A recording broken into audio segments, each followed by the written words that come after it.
Il y a glucose et fructose. Alors pour le glucose, c'est simple, il est utilisable par quasiment toutes les cellules de votre organisme. Par contre, le fructose, sucre des fruits, vous ne pouvez pas. Il est obligatoirement traité par 3 organes. AVS avec Philippe Robichon.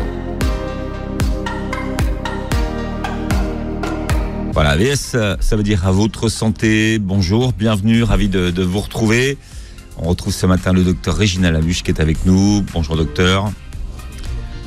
En fait, il faut choisir. Soit on vous démarre la caméra, soit on vous ouvre le micro, docteur Allouche. Donc, qu'est-ce que vous préférez ? Vous préférez qu'on vous voit ou qu'on vous entende, ou les deux ? Alors, on va vous entendre, vous allez voir.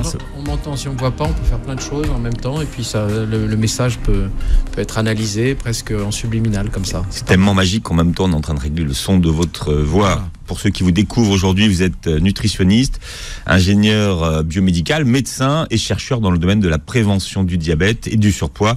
Oui. Et vous avez publié en début de saison un livre best-seller, La méthode hépato-détox, mincir durablement et sans danger, grâce au foie, chez Albin Michel. J'ai redécouvert comment le foie est rentré dans votre vie, et ce qui fait qu'aujourd'hui vous l'expliquez tellement bien, le foie. C'est une histoire familiale chez vous, hein ? C'est oui. Votre père qui finalement... C'est une histoire familiale. J'ai mis beaucoup de temps à en parler, parce que d'abord c'est une affaire personnelle, et mais quand j'ai écrit ce livre, c'était une façon aussi de fermer une boucle.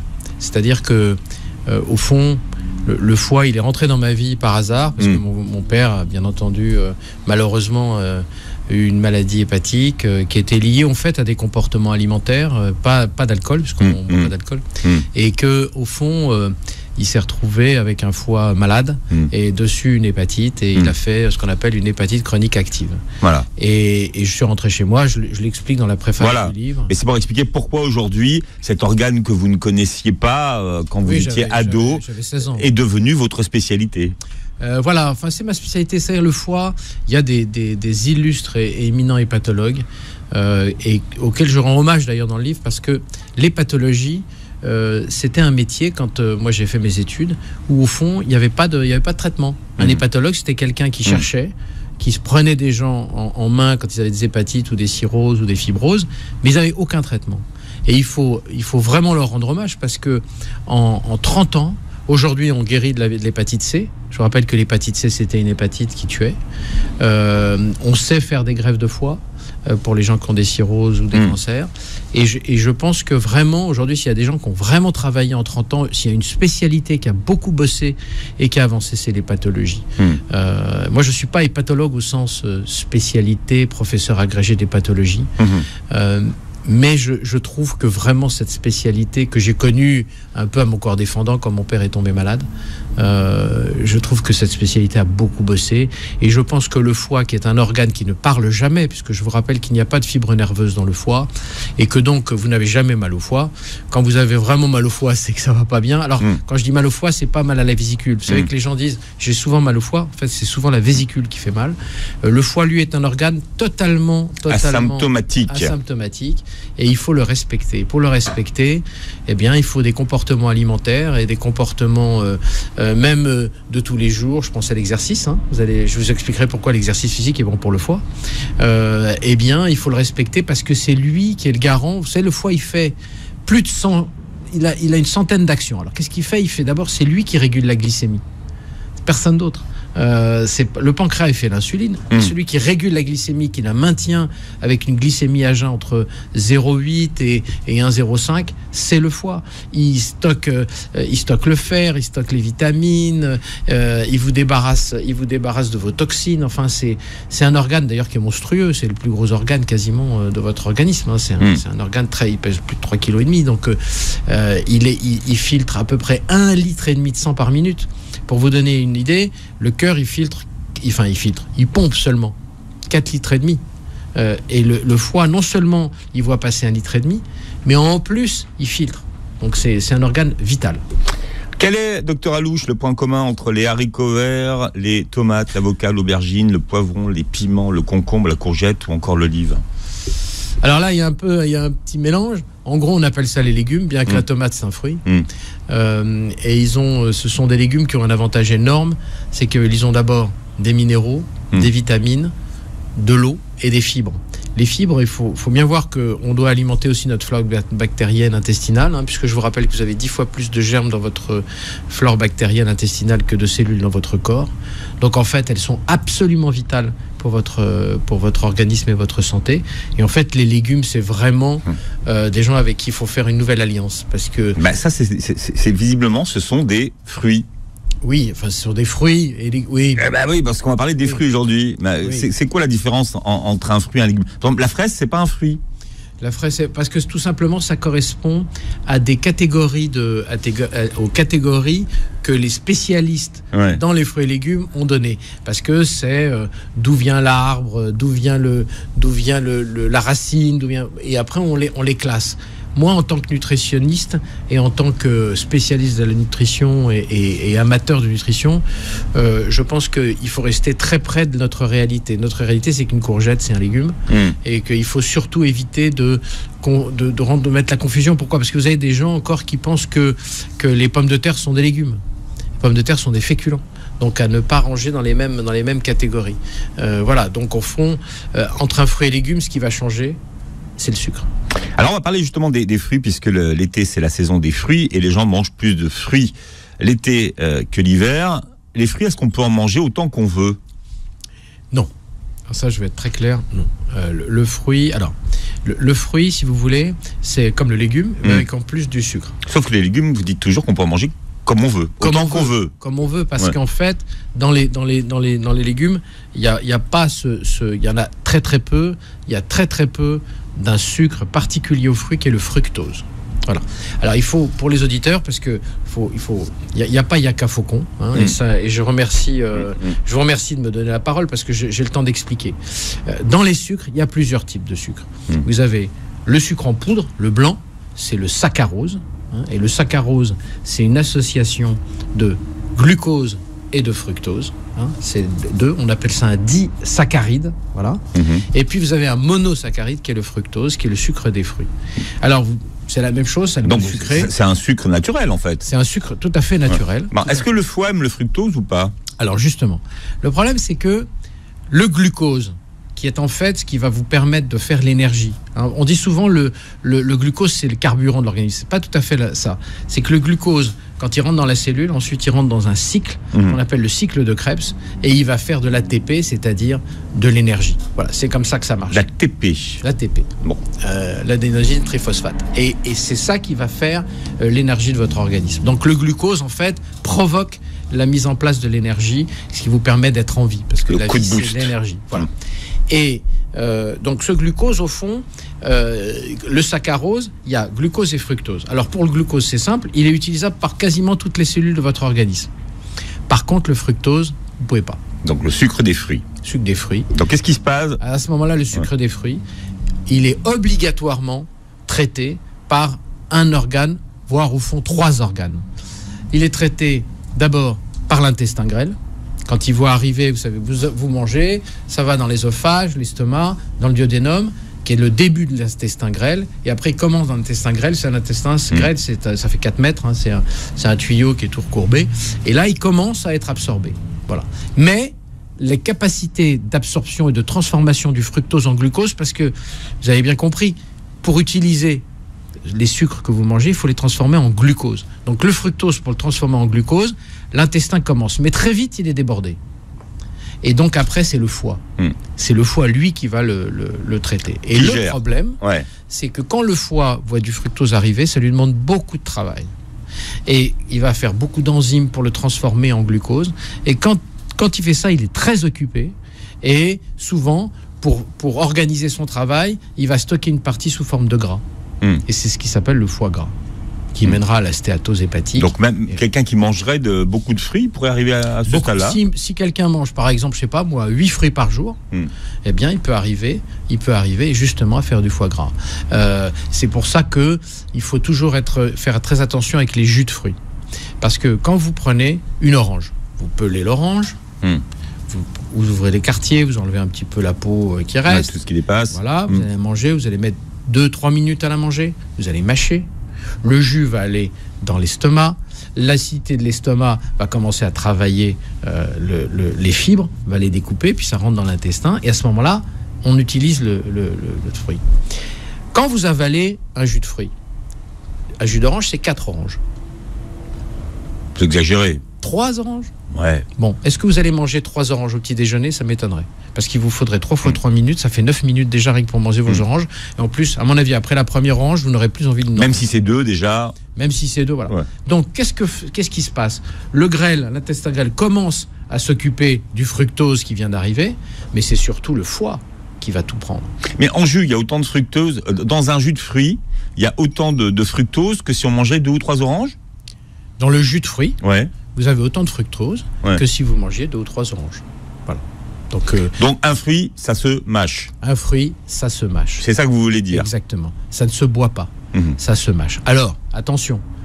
En nutrition, il ne faut jamais dire jamais. Oui. Vous avez envie d'un jus de fruits parce qu'il fait bon, parce que c'est ça, parce qu'il est frais pressé, parce que c'est votre ami qui l'amène, ou votre mère ou un ceinture dit tiens, bois mon chéri, ainsi de suite. Ça va. Mais tous les jours, comme ça, tous les jours. Et alors, il y a une différence avec l'âge aussi. Parce que vous comprenez bien qu'entre un ado qui est une chaudière, hein, un ado et tout ce qu'il prend, il le brûle, parce qu'il a un métabolisme d'adolescent.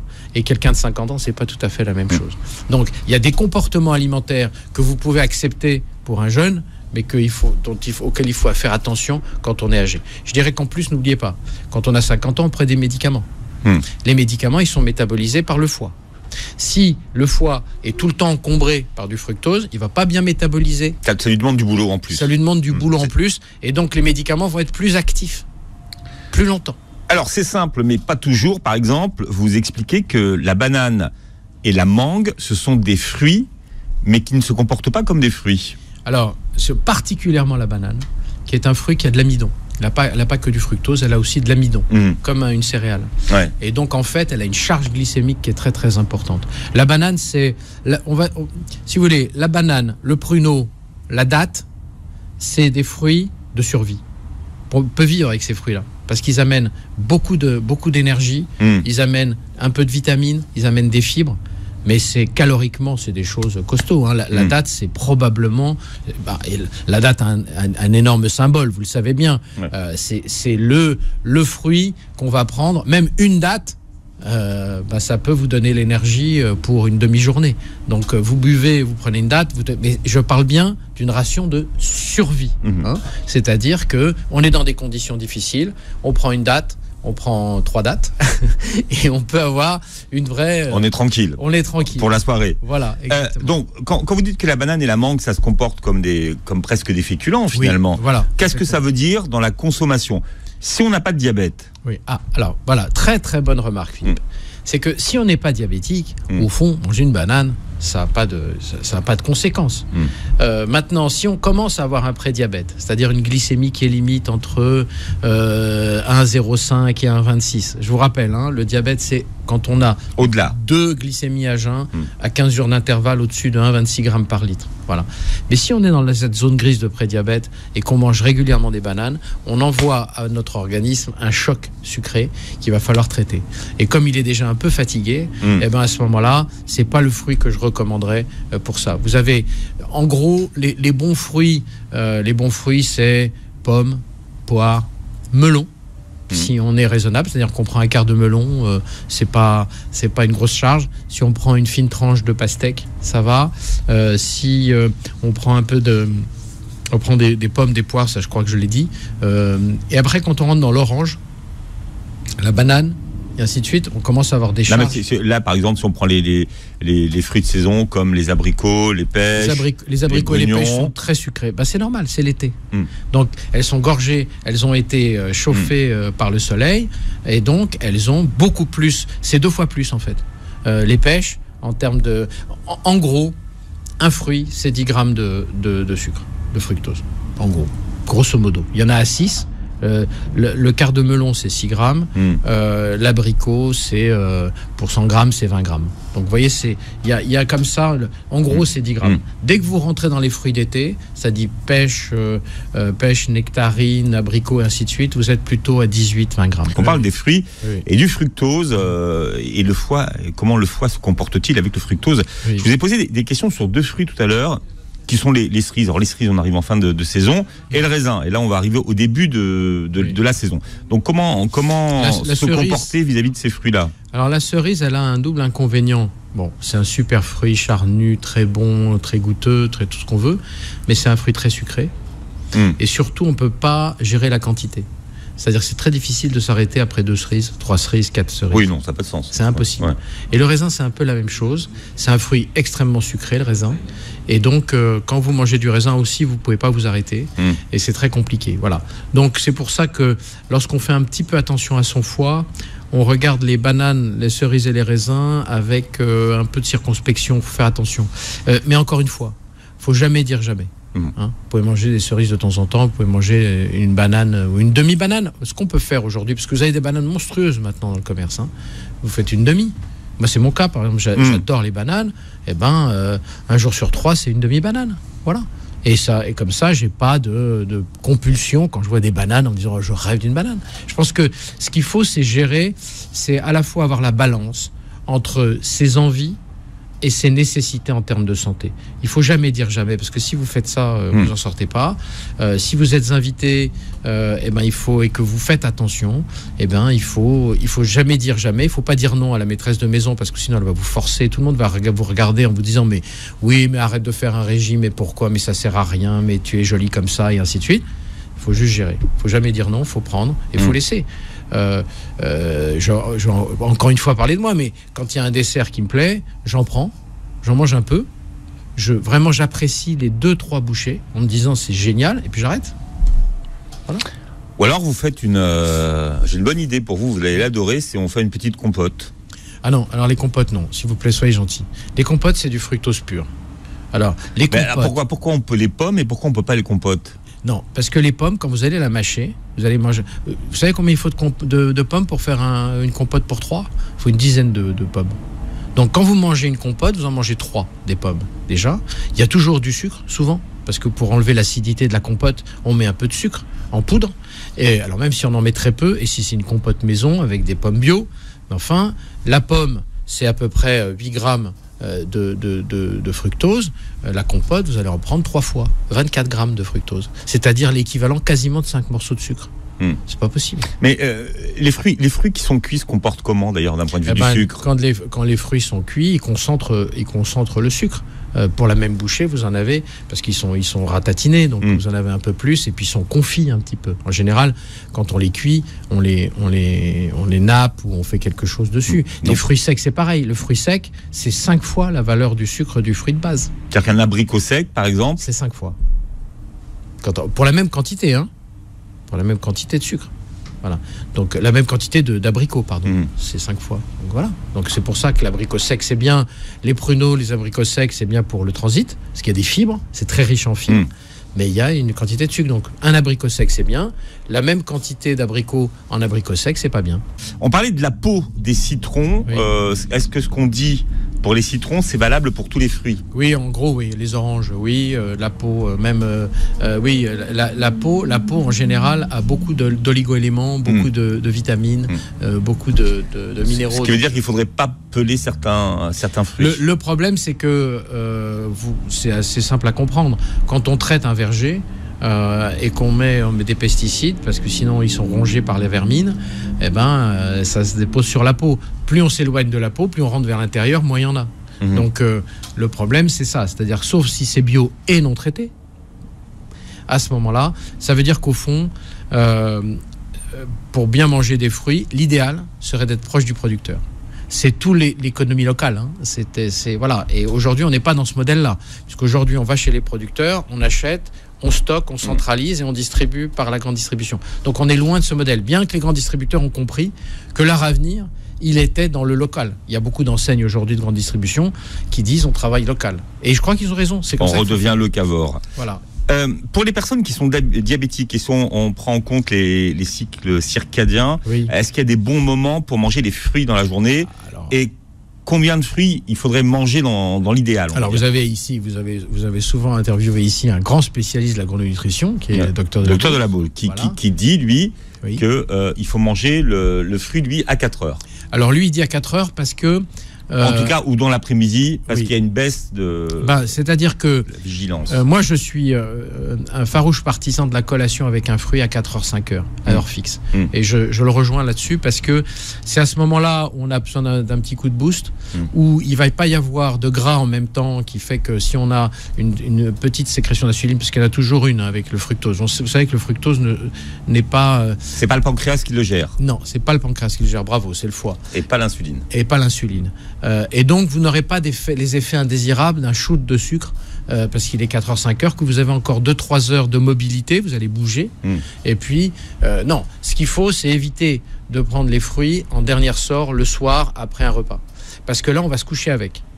Et donc, tout ce qui est pris le soir, si on ne fait pas une petite promenade de santé, si on va promener le chien, si on ne fait pas un truc, eh ben, ça va être stocké.